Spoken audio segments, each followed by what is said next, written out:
I don't know which school you went to, Navika, but there was a saying, mirror, mirror on the wall, who's the fairest of them all? Today, there's a slight change in the second sentence. Mirror, mirror on the wall, who's the stupidest of them all? And as far as that party is concerned, any party actually, there are too many people vying for this. I think what Sudhanshu mentioned is a point that we need to dwell on. There is a latent desire within India to be color conscious, casteist. You remember our matrimonial advertising? Oh, wheatish. We're the only country which developed a complexion called wheatish. No one knew what was wheatish. You were either fair or dark. But we developed a thing called wheatish. कि भाई थोड़ा वो सांवला है.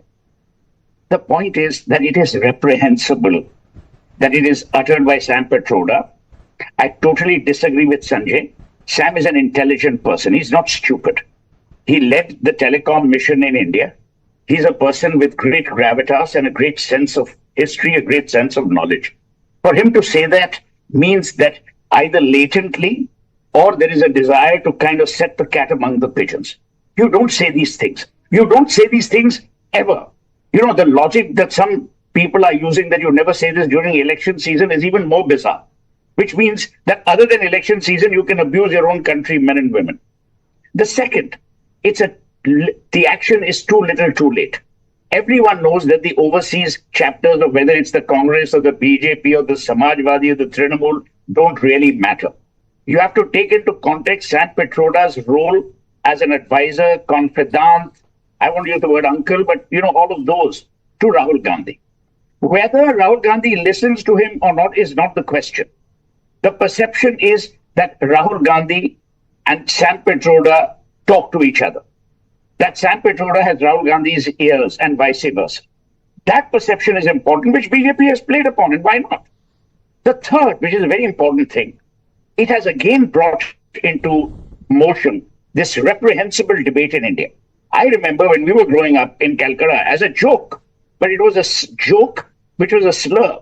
And I remember when I got into advertising, I ran campaigns against the fact that we were using fairness screens to define success. Many companies, and I think even Sanjay will remember, including FMCG companies of a very high order, were actually using fairness screens to say, if you become fair, you become lovely. If you become fair, you can pass an examination. If you become fair, you can get a job. Why rake all these issues up again when we are slowly working towards building a nation on merit, not on color? A nation based on the complexion of your intellect, not on the complexion of your skin. When we are working towards building an India that unites Indians. Now you might say that no, Mr. Modi is divisive, Rahul Gandhi is divisive. I'm sorry. We have come a long way. Why do you want to go back into regression and into regressive thinking is something beyond my comprehension. I think it is not just condemnation.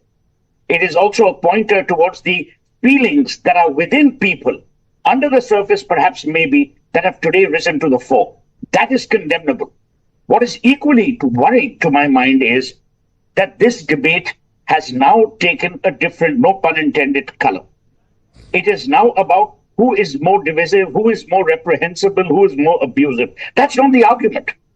The argument is someone who is very senior in a pan-national party which fought for India's freedom, fought the British, fought colonialism, is today speaking the language of hatred, of divisiveness, and of identifying India and dividing it on the basis of color and on the basis of complexion. That's the worrying argument.